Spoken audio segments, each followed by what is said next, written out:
wondering why I'm introducing Avatar, Avatar. This is Avatar. You talking to me? Well, then who the hell else are you talking to? Talking to me? Well, I'm the only one here. Alors, aujourd'hui, j'avais envie de vous partager mon problème, des problèmes que j'ai toujours eu avec le film Avatar. Alors attention, j'aime beaucoup Avatar, hein, c'est indéniablement une œuvre importante dans l'histoire du cinéma. Voilà, je l'ai en Blu-ray, je l'ai vu 4 fois au cinéma.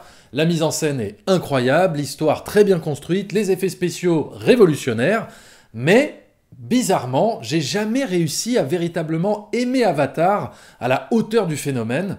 Voilà, au fond de moi, au fond de mon âme, je ne peux pas dire que j'adore Avatar, que c'est un chef-d'œuvre absolu, que c'est le meilleur film de James Cameron. Non, loin de là. Je le place d'ailleurs en avant-dernier de toute la filmographie de Cameron, c'est-à-dire juste avant True Lies. D'ailleurs, je vous donnerai en fin de vidéo mon classement des films de James Cameron. Alors pourquoi j'ai un problème avec Avatar? Eh bien parce que j'ai en réalité 3 problèmes, 3 choses qui me dérangent dans le film, et depuis toutes ces années, j'essayais de mettre le doigt dessus, et j'ai enfin réussi à bien identifier ce qui me dérange, ce qui ne va pas, ce qui m'empêche de totalement aimer ce film, et honnêtement, ça me rassure pas véritablement sur l'avenir de la saga Avatar, parce que vous verrez que ces fameux 3 problèmes, on les retrouvera forcément dans les suites qui arriveront prochainement. Voilà, donc j'avais envie de faire cette vidéo pour vous partager mon point de vue et pour savoir si j'étais le seul illuminé à penser ça sur Avatar. Vous me direz dans les commentaires si vous êtes d'accord ou pas. En attendant, je vais déjà évacuer tout de suite la plus grosse critique qu'on associe très souvent à Avatar, mais qui, moi, personnellement, je ne la partage pas. C'est le scénario qui, pour beaucoup de personnes, serait un vulgaire copier-coller de l'histoire de Pocahontas ou Danse avec les loups.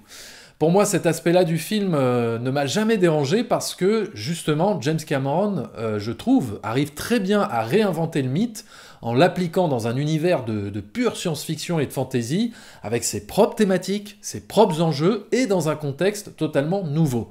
Donc, le scénario que certains trouvent trop familier, moi, cet élément-là ne m'a jamais dérangé.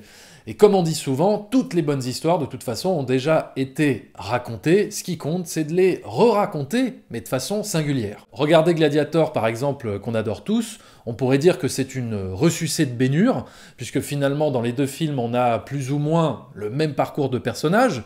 On a un héros qui se fait trahir par un proche, et dont la famille va subir un sort funeste. Un héros qui dégrade socialement pour devenir un esclave qui devient ensuite un champion pour les jeux de Rome, conducteur de char dans Ben-Hur et gladiateur dans Gladiator, et au final, le héros parvient à se venger de son ennemi en l'affrontant dans une arène. Ça ne nous a pas empêché d'aimer les 2 films, qui pourtant partagent plus ou moins la même trame. Pareil, 5 ans avant Avatar était sorti Le Dernier Samouraï avec Tom Cruise, qui reprend également le même schéma narratif que Pocahontas ou Danse avec les loups, à savoir un soldat qui épouse finalement la cause d'un peuple étranger qu'il était venu combattre au départ. Voilà, il se confronte à une culture étrangère dont il va finalement tomber amoureux.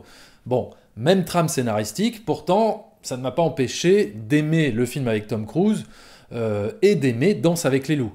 Tout ça pour vous dire que mes problèmes sur Avatar ne viennent pas du scénario, hein, que je trouve au contraire très bien écrit, mais viennent d'autres éléments que je vais m'empresser de vous énoncer maintenant. Donc, c'est parti, voilà les 3 points qui m'empêchent d'aimer pleinement Avatar, et je vais vous les énoncer chronologiquement, du moins grave au pire défaut du film. Numéro 1. Les méchants du film. Trop caricaturaux. On a d'abord le Big Boss qui est interprété par Giovanni Ribisi, qui est à la tête d'une corporation qui souhaite exploiter les ressources naturelles de Pandora à des fins mercantiles et capitalistes. Ça aurait pu être un antagoniste intéressant de par ses motivations, mais malheureusement la manière dont le comédien joue son personnage, j'ai toujours trouvé ça très lourd. Parce qu'on est vraiment dans quelque chose de ultra cliché, avec une caractérisation de personnages totalement cyniques et décomplexés, digne d'un dessin animé pour enfants. Du coup, moi j'ai du mal à y croire, hein. Il y a des scènes où, par exemple, le gars s'esclave de rire à l'idée de déraciner et de faire souffrir tout un peuple, comme ça, de façon presque gratuite, histoire de bien appuyer et surligner le caractère sadique du gars. Sauf que j'ai toujours trouvé ça trop exagéré, et au bout d'un moment, on n'y croit plus. Et c'est vraiment dommage, hein, parce que l'acteur, à la base, est quand même très bon, hein. C'est Giovanni Ribisi. C'est dommage de l'avoir exploité de cette façon, parce qu'il était quand même bien plus convaincant et émouvant dans d'autres films, comme par exemple Il faut sauver le soldat Ryan. Ensuite, il y a le soldat qui est aux ordres du Big Boss, à savoir le colonel Quaritch, interprété par Stephen Lang. Stephen Lang qui est un acteur que j'avais adoré dans ce petit film des années 90 qui s'appelle La manière forte, où il jouait le rôle d'un tueur en série aux côtés de James Woods et Michael J. Fox. Mais dans Avatar, cet acteur ne m'a pas convaincu. Il campe un militaire sans nuance, sans subtilité, qui est juste une tête brûlée très très méchante, voilà, sans une once d'humanité. Il fait des grimaces en se tordant la bouche pour montrer qu'il est très méchant, voilà, pas content du tout. Encore une fois, on tombe dans un traitement très caricatural, en tout cas trop caricatural à mon goût, un cliché qui aurait pu être évité, hein, même dans un grand film populaire à grand spectacle. Hein, on n'est pas obligé de mettre en scène des méchants unidimensionnels et ultra clichés quand on fait des films à plus de 200 millions de dollars. Hein. On a le droit de s'autoriser un peu de subtilité, surtout que le problème avec ce personnage, c'est qu'il n'est même pas intéressant dramatiquement, puisque il n'a pas vraiment d'évolution. Il est tout de suite un gros con bien bourrin, et il reste comme ça jusqu'à la toute fin. Ce qui aurait apporté un peu plus d'épaisseur, à mon sens, c'est si le personnage avait été très différent au début du film, bien plus humain et empathique dans sa caractérisation, pour construire une véritable amitié entre lui et Jake Sully, pour qu'au milieu du film, quand intervient enfin la trahison, eh bien, le caractère haineux du colonel se révèle soudainement pour rendre encore plus fort l'opposition idéologique qui déchire les deux personnages. Ce qui me dérange aussi, c'est cette agressivité absolue que le colonel Quaritch entretient envers les navis et qu'on n'arrive jamais vraiment à comprendre. Hein, voilà, il a perdu un membre de sa famille, un navi a tué sa femme, d'où lui vient cette rancœur? On ne sait pas, on ne comprend pas vraiment, du coup, sa méchanceté finit par être trop superficielle et on se retrouve avec un méchant très bateau. Numéro 2, la musique. Elle a été composée par James Horner, qui est un compositeur que j'apprécie énormément, hein. C'est quand même lui qui est derrière la musique de Braveheart, Apollo 13, Un homme d'exception, Alien 2, Titanic ou Willow, pour citer que celle-là. Mais dans Avatar, j'ai pas été emporté par la BO. Pas que la musique soit mauvaise, mais je l'ai trouvée presque banale, voire presque aussi cliché qu'une musique ethnique ou une musique du monde qu'on trouverait chez Nature et Découverte. Bon, j'exagère peut-être un peu, mais honnêtement, vous la réécoutez souvent, vous, la BO d'Avatar? Je sais pas, j'ai pas l'impression qu'elle ait marqué vraiment les esprits comme ont pu le faire d'autres bandes originales du même compositeur. En tout cas, moi, j'ai jamais été totalement transporté par les mélodies du film. Pourtant, il y a quand même un thème musical, hein, des envolées lyriques, des envolées épiques, mais le résultat, je sais pas, je l'ai toujours trouvé très quelconque, voire pas très original. J'ai jamais vraiment accroché et ça m'a un peu gâché l'expérience parce que pour moi, la musique a toujours joué un rôle majeur dans mon appréciation d'un film, surtout dans ce genre de film à grand spectacle où la musique doit jouer un rôle très important dans le lien émotionnel qui unit le spectateur avec l'histoire. Voilà, elle donne une identité au film.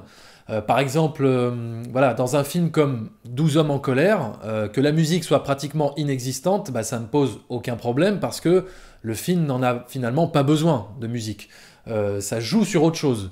Mais dans un film comme Avatar, où l'ambition est de nous faire voyager aux confins de l'univers à travers des grandes émotions et des images spectaculaires, la musique est presque comme un personnage qui permet d'apporter un supplément d'âme à toutes les images du film et qui donne ce frisson supplémentaire pour rendre l'expérience cinématographique vraiment marquante comme il se doit. Pour moi, la musique a toujours été importante dans les films.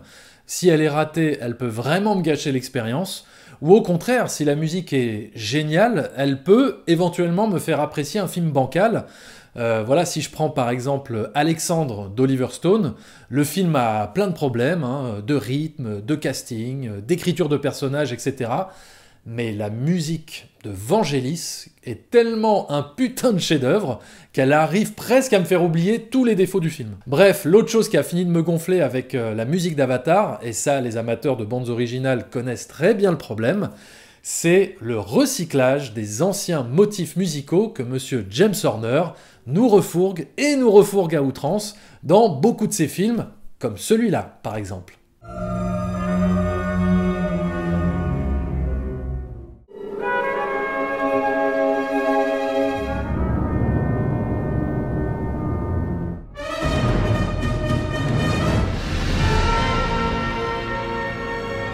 Et donc, quand ça fait 8 fois que tu entends exactement les mêmes notes, eh bien, au bout d'un moment, ça gonfle un peu. Autre point, si vous faites attention au début du film, vous remarquerez que c'est quasiment la même intro musicale que celle qu'il avait déjà utilisée au début du film 3. Je vous laisse écouter les 2 extraits.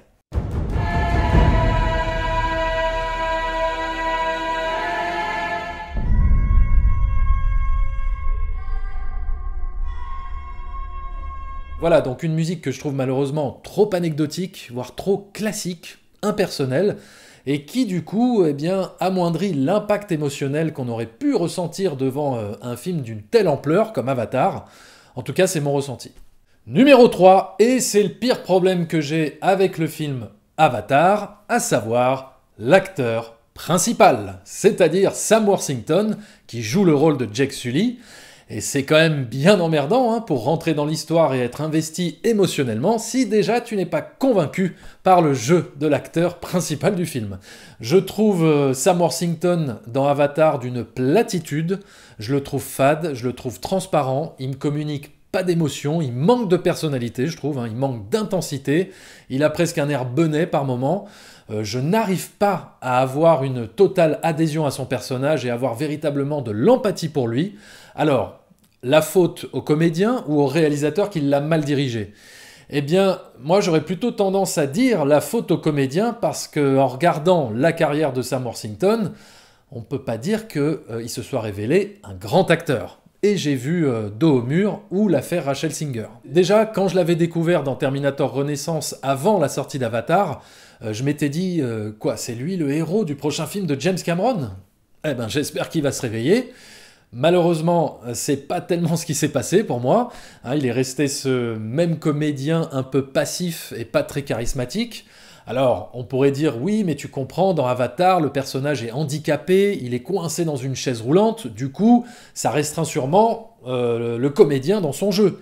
Mais je ne serais pas du tout d'accord avec cet argument, car si vous voyez par exemple Né un 4 juillet avec Tom Cruise, qui passe la moitié de son temps en chaise roulante, eh bien vous verrez qu'on peut très bien délivrer une performance d'acteur de très haut niveau, même coincé dans un fauteuil. Je pense que le problème il vient vraiment de Sam Worthington qui n'a pas eu cette capacité, à mon sens, à transcender le rôle pour le rendre véritablement marquant. Pourtant, à travers un film aussi populaire qu'Avatar, le personnage aurait dû même devenir une icône du cinéma, au même titre que Luke Skywalker, Sarah Connor, Frodon dans Le Seigneur des Anneaux, Neo dans Matrix, Ellen Ripley, etc. Mais aujourd'hui, j'ai pas l'impression que ça soit le cas avec Jake Sully. Alors, en revanche, quand il est dans son avatar, en Na'vi, là, il devient étrangement un meilleur acteur, je trouve. Il semble plus incarné, son personnage. Après, est-ce qu'il n'a pas été aidé par les animateurs qui améliorent son jeu à travers la performance capture? Je ne sais pas, je me pose la question, parce qu'il y a quand même une vraie différence, je trouve, de jeu entre lui humain et lui en Na'vi. En revanche, Zoé Saldana, elle, est totalement investie dans son rôle, et ça on le sent très bien, et heureusement qu'elle est là, parce que c'est quand même elle, enfin c'est surtout elle, qui apporte tout le cœur émotionnel du film. Voilà pour les 3 problèmes qui expliquent pourquoi je n'ai jamais totalement et irrémédiablement adoré Avatar. J'avais envie de vous en faire part parce que ces problèmes risquent de persister et d'entacher les prochaines suites d'Avatar. Et oui, puisque le méchant colonel Quaritch, apparemment, n'est pas mort et reviendra dans le 2e film. Pour la musique, même si le compositeur James Horner, lui, en revanche, est bien mort il y a quelques années, eh bien, son successeur devra sûrement réutiliser les thèmes musicaux déjà existants pour préserver une unité entre les films. Et concernant eh bien, Sam Worthington, il sera bien de retour sous les traits de Jake Sully, donc mon problème initial restera inchangé, à moins que cet acteur se réveille enfin. Allez, chose promise, chose due, je vous donne mon classement des films de James Cameron. Alors c'est drôle hein, parce que vous allez voir finalement mon classement est très carré. Et donc on commence avec le trio de tête et avec les 3 T, c'est-à-dire le premier meilleur film pour moi de James Cameron, Titanic. Et oui, que voulez-vous, je suis un éternel romantique. Ensuite, Terminator 1, Terminator 2. Après, on a les 3 A avec Aliens 2, Abyss, Avatar, et on termine par True Lies. Alors, je ne compte pas Piranha 2 parce que James Cameron lui-même n'a jamais vraiment voulu reconnaître la paternité de ce film, tellement ça a été un fiasco au niveau de la production. Voilà, j'avais envie de partager avec vous mes petites réticences sur Avatar. Voilà, dites-moi dans les commentaires si vous rejoignez mon avis ou si vous n'êtes pas d'accord. On en débat, on en discute, toujours dans la bonne humeur, la bienveillance et la bienséance. Et moi, j'ai tout simplement envie de vous dire à très bientôt sur les ondes de YouTube. Et je ne sais pas pourquoi je prends l'accent du Sud, mais c'est peut-être parce que j'ai envie de m'évader, j'ai envie de voyager, de me fuir ce putain de confinement de merde. Et voilà, et l'accent, eh bien, l'accent du Sud, c'est toujours une invitation au voyage, au soleil. Voilà, je pense que je vais pas réussir à m'en défaire, à m'en dépêtre de cet accent du Sud. C'est pas grave, on termine la vidéo comme ça. Vive le Sud, vive la France, vive la République. Allez vous faire foutre.